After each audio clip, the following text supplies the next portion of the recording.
Saya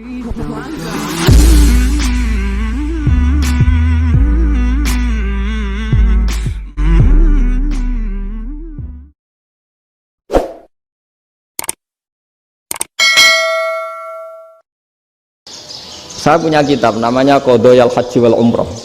Itu terbitan Hayatul Ulya Arab Saudi, milik Wahabi. Itu diantara fatwa yang dipakai untuk solusi muskilatul haji, problem-problem haji kekinian. Itu fatwanya syekh-syekh yang dari Indonesia, termasuk Syekh Khotib Minangkabau, Syekh Nawawi Banten, Syekh Bakir Nur Jogja. Misalnya begini, dalam fatwa-fatwa yang menyulitkan kita ya, sampai sekarang jadi perdebatan. Ketika Safa dan Marwah itu dengan batas tertentu, saya ulang lagi, dengan batas tertentu, mau tidak mau atas nama kebutuhan, itu kan butuh perluasan. Karena kalau naik turun itu mudah disepakati ulama.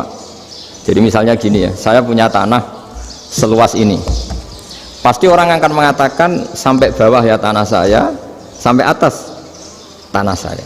Itu mujma' alaih, itu disepakati. Sehingga Nabi ngendikan al-Ka'bah min tuhumil ardi ilas sama Ka'batun. Ka'bah sampai ujung bumi, sampai ke aras semuanya Ka'bah. Sehingga tidak ada perdebatan ulama ketika Masjid Haram di tingkat, kemudian yang di atas sholat, tetap dia menghadap Ka'bah. Tidak harus diluk melihat di bawah, enggak, karena Ka'bah sampai langit. Sama, tanah Anda kamu tingkat sampai 10, enggak ada tetangga protes, karena bawah sampai atas tanah Anda. Tapi kalau diperluas, tanah Anda kamu luaskan setengah meter saja atau 3 cm saja, iso geger mbek tonggo. Karena di mana-mana batas itu ya tadi, kalau atas bawah miliknya, kalau samping enggak. Pertanyaannya, perluasan Mina itu ke samping, perluasannya Matof yang Mas'a itu juga ke samping. Geger kan ulama dunia. Bagaimana hukumnya Mina Jadid, Mina yang diperbarui atau Mina yang diperluas? Itu diantara rujukan baik yang membolehkan maupun yang menentang. Itu ya syekh-syekh Indonesia. Itu orisinal tuh. Saya punya kitab orisinal terbitan Hayatul Ulya, kira-kira ya kemenaknya Arab Saudi kalau di Indonesia itu. Itu yang dirujuk dawuh Syekh Nawawi, dawuh Syekh Khotib Minangkabau. Karena apa? Ada logika khas Jawa.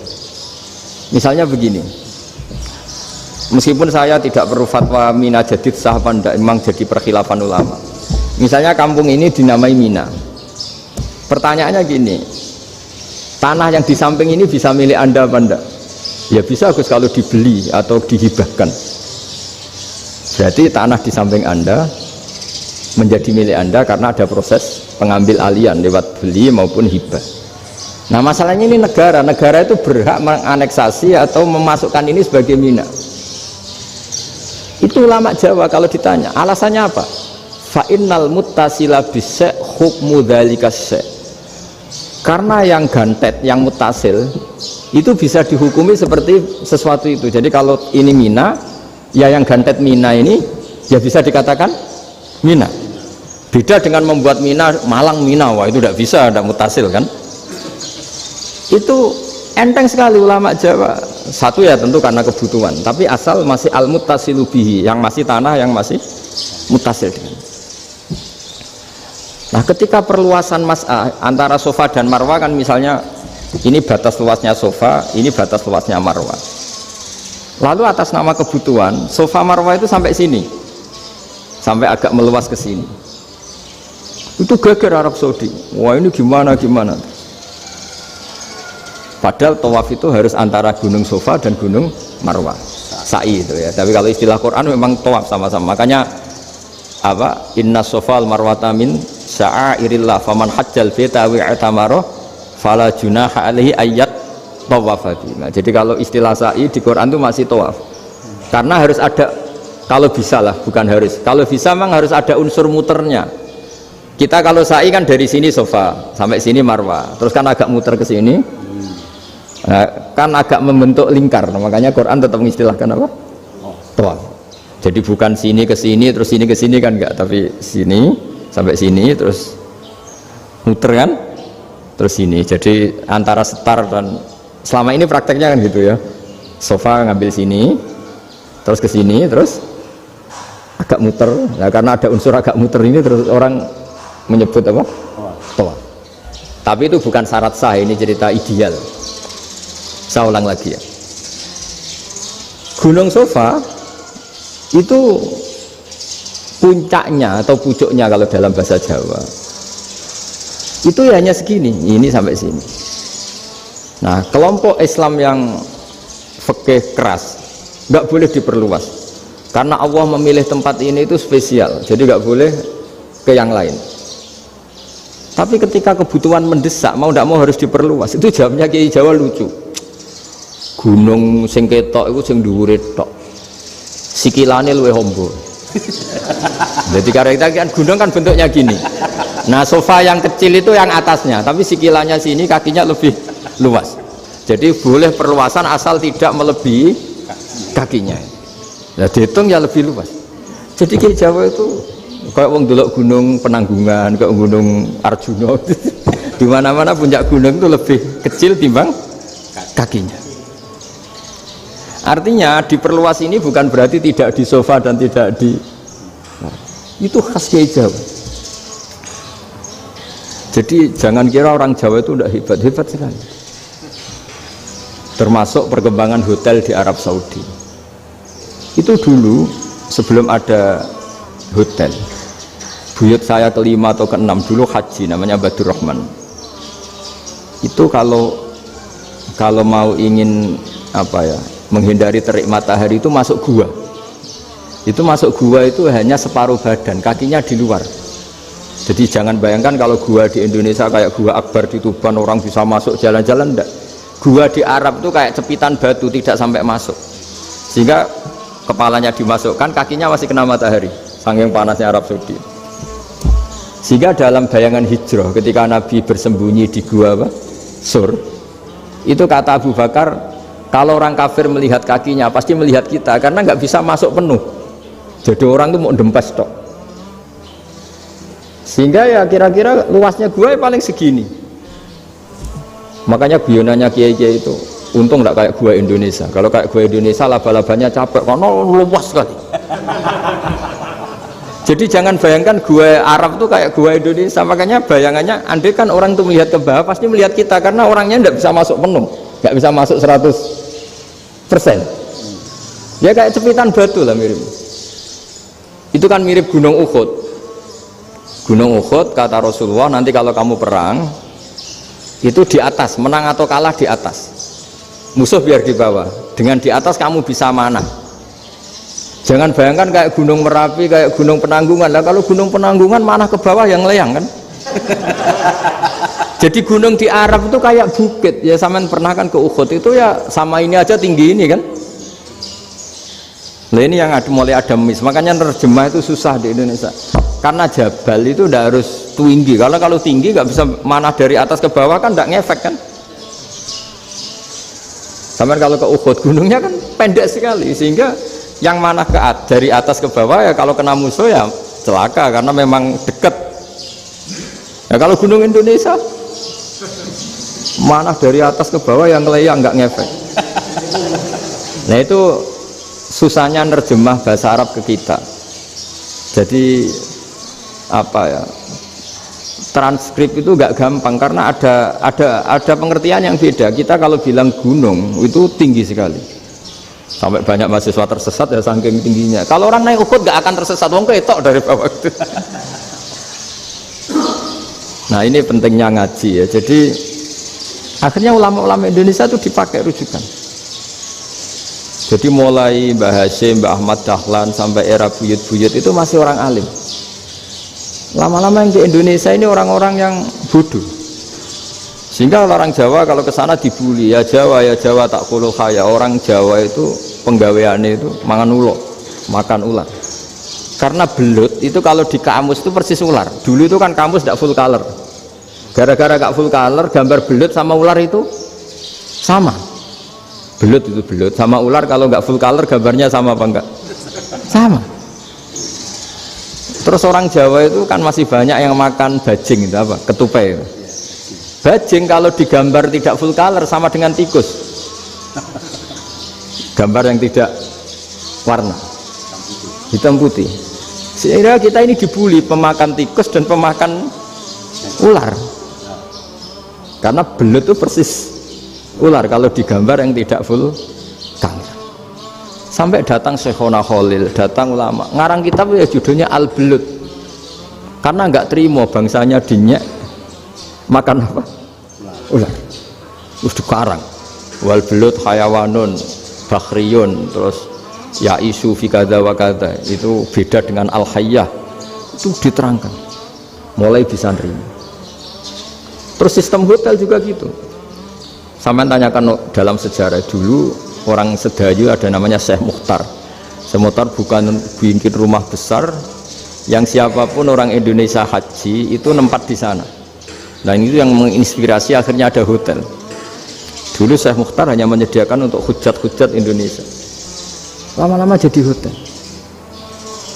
Nggak mau saya mau cerita, kata Mbah Mun sering cerita, kenapa wama arsalnaka illa rahmatal lil alamin, kata Mbah Mun, Allah itu pasti bikin ulama yang tidak produk Arab itu pasti ada. Kalau orang Arab jadi ulama wajar, bahasanya Arab, domisilinya di Arab. Tapi Allah akan selalu bikin ulama yang tidak bangsa Arab. Imam Ghazali itu Tus itu Persia. Imam Bukhari itu kira-kira kalau sekarang ikut Uzbek. Ya, Imam Bukhari itu kalau negara sekarang ikut mana? Uzbek. Kenapa demikian kata Mbah Mun? Karena Allah sudah ngendikan wama arsalnaka illa kafatan linnas. Manusia semua ini kena khitabnya Islam. Kalau tidak ada ulama yang dari berbagai negara, kesannya Islam itu hanya milik orang Arab Saudi. Makanya Allah selalu bikin ulama-ulama yang bahkan tidak Arab. Termasuk Imamul Muhaddisin, yaitu Imam Bukhari, itu orang Uzbek, orang Rusia lah kalau sekarang, ikut Uni Soviet dulu. Imam Ghazali itu orang Persia. Syekh Nawawi itu orang Banten. Karena Allah ingin memaklumatkan bahwa Islam ini untuk semua, sehingga orang yang tidak Arab pun bisa belajar Islam, yang alimnya itu nggak kalah sama orang apa? Arab. Makanya ini PR ya, kalau Gus Dah Ploso nanti ngendikan suatu saat orang belajar Islam itu bahkan orang Arab pun bisa belajar ke Indonesia. Kalau orang Indonesia bisa alim betul kayak dulu. Sekarang banyak liga antar ulama, itu orang Indonesia pasti masuk. Ulama-ulama top dunia itu pasti orang Indonesia banyak yang masuk. Karena tadi ketika orang Indonesia baca kitab, itu orang Arab itu kagum, kok bisa tidak bahasanya baca secara benar. Bukan sekedar bisa baca secara benar. Karena memang dilatih sedemikian rupa di pondok-pondok. Makanya kita semua lah yang alim di Indonesia itu kemana-mana ya pasti alim. Dulu putra Mbah Mun namanya Gus Zofur itu tahun pertama ya sudah the best di tahun pertama. Kalau tahun pertama the bestnya ilmunya bawaan dari sarang, dari keluarganya. Gus Najib mondok di Said Muhammad tahun pertama sudah dipuji sebagai yang teralim karena ya sanggup. Kalau dipujinya tahun ketiga, tahun keempat kan mungkin dapat dari sana. Ini tahun pertama. Saya ulang lagi tahun pertama. Karena pengajaran di Indonesia itu luar biasa di pondok-pondok itu. Makanya kalau dalam anekdot pondok itu cerita-cerita lucu itu, ada orang Jakarta ngaji setelah di kelas itu pelengahan terus melihat jendela, lihat pintu, terus lama-lama gurunya marah, kamu diajarin kok enggak punya sopan, melihat pintu terus gak memperhatikan guru ya. Anak Betawinya jawabnya lucu, habis Pak Guru bohong ya. Kenapa ya? Kamu Pak Guru bilang Ja'a Zaidun, Zaid datang, tak lihat gak ada yang datang. Setelah itu contoh nasab kan ro'a itu Zaidan, saya melihat Zaid, saya gak melihat Zaid. Contoh ketiga yang jer kan maror tuh Zaidin, saya berjalan ketemu Zaid. Pak Guru diam di situ gak jalan-jalan. Jadi saking detailnya Indonesia diajari, kalau rofa Ja'a Zaidun, kalau nasab ro'a itu Zaidan, kalau jar maror tuh Zaidin. Nah si murid Betawi ini karena pertama sekolah ngiranya gurunya itu cerita Zaid datang, makanya dia ngelihat pintu terus, mana katanya datang kok enggak datang-datang. Nah dengan latihan seperti itu kemungkinan orang Indonesia salah itu kecil karena memang dilatih betul. Saya ulang lagi karena memang dilatih betul. Sehingga ketika orang Indonesia ini yang cerita seorang wartawan, ini kisah nyata, kali ini tidak anekdot, kisah nyata.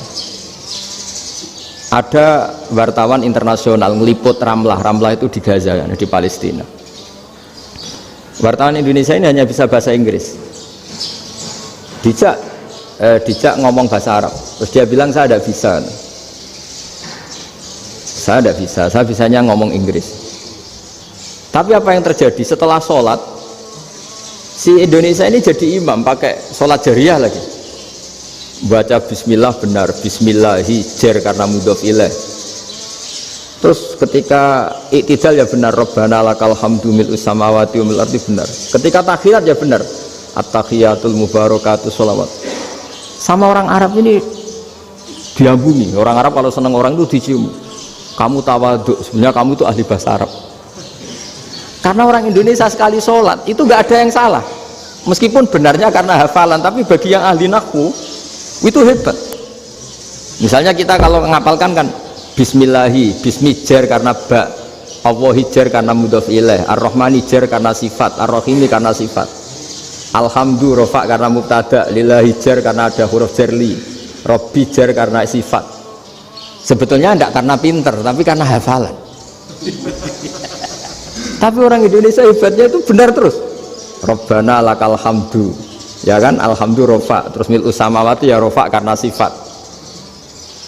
Sehingga terus orang Indonesia kalau sholat di Timur Tengah itu dipuji karena makhrajnya ya benar, rofa nasabnya juga benar. Nah itu di negara lain tidak ada nggak Indonesia. Orang Cina itu sering bikin marah orang-orang Arab karena kalau dongo itu nggak fasih kayak orang Indonesia. Orang Indonesia kalau dongo ya Allahumma Allahumma tohir tohir qalbi qalbi. Orang Cina ini yang jadi guyon di Arab, Allahumma Allahumma tahir tahir kalbi kalbi gitu. Itu kan bedanya aja loh. Itu orang Arab pertama membiarin, lama-lama kalbun kalbun entak gitu, maksudnya asu-asumu gitu. Karena dia bilangnya qaf itu kaf. Jadi kalau Allahumma do Allah tohir, kalau aturi nyucekno panjenengan kalbi ing asu ingsun kan. Tapi kalau qalbi itu ati ingsun, tapi kalau kalbi anjing ingsun. Bedanya qaf sama kaf. Ada arah-arah aja kalbun entak, asu-asumu maksudnya kan. Tapi padahal orang Cina itu paling dilihat teksnya ya pakai qaf. Orang Indonesia enggak, mulai kecil dilatih sak fase-fase sampai ya sulit betul latihan Fatihah itu. Kalau di Kudus malah sampai 3 bulan Fatihah sampai at-tahiyyatu, kurang bersih at-tahiyyat sampai gitu. Sampai ada cerita itu orang dipanggil maftuhin itu enggak melengak, harus maftuhin baru melengak. Tapi barokahnya itu orang Indonesia kalau dongo memang benar-benar Allahumma tohir qalbi, ya Allah sucikan hati kami, bukan tahir kalbi. Karena sekali jadi kaf itu maknanya anjing saya, ya Allah sucikan anjing. Jadi ini orang Indonesia. Jadi kata Mbah Mun, dawe Mbah Mun, illaka fatal linnas, bahwa agama ini milik semuanya. Itu diantara bukti Allah menghendaki atau mendesain Islam seperti ini, orang yang belajar di Indonesia itu pengetahuannya Islam, pengetahuannya tentang Islam itu tidak kalah sama yang belajar di Al-Azhar, sama yang belajar di Arab Saudi. Makanya ini PR-nya UMM, PR-nya IAIN, PR-nya UIN. Bisa enggak sealim mereka dalam bahasa Arab? Nah, bahasa Arabnya man anta ana zaidun. Jangan sampai, karena kita di sana ini kadang dibully. Orang Arab tuh kalau bully kita, sampai tak kasih cerita, itu ngawurnya Masya Allah. Kata dia, ada anak orang Indonesia haji, si anaknya orang Indonesia yang dijotos sama anaknya orang Arab, dijotos, dipukul. Singkat cerita terus si orang Indonesia nggak terima, anaknya yang orang Arab dipukul, yang balas bapaknya. Orang Arab tanya, lima ada dorobta ibni, kenapa kamu mukul anak saya? Itu orang Indonesia baca, wah aku biasa. Jadi hanya bilang gitu. Arya anak saya dihada ya maka tak ada. Bahasa Arabnya gitu. Anak saya dipukul maka saya balas mukul. Itu orang Arab mantuk-mantuk oh gitu. Saham. Suatu saat ada orang Indonesia itu sama orang Arab itu dilus-lus itu ya digini-giniin. Karena dia latihan bahasa Indonesia, latihan bahasa Arabnya itu masih mufrodat. Jadi kalau mengartikan yadun itu tangan, saro itu jalan. Jadi kalau jalan ya saro-saro. Roksun itu kepala, ana itu ingsun. Jadi karena dia nggak ngerti penggunaannya, itu bahasa Arabnya itu yadun anta. Jadi bukan yaduka tapi yadun anta. Berarti tangan kamu. Saro-saro itu jalan-jalan. Ala roksi ana yang atasnya sirah ingsun. Jadi mestinya yang benar kan yaduka saro ala roksi atau gitu. Tapi enggak dipotong-potong. Yadun tangan kan, anta kamu. Berarti tangan kamu. Saro-saro jalan-jalan. Roksun itu sirah, anak ingsun. Jadi di atas kepala saya. Orang Arab tertawa-tawa. Tapi paham? Maksudnya seperti itu. Jadi kita ini dibully di Arab itu Masya Allah.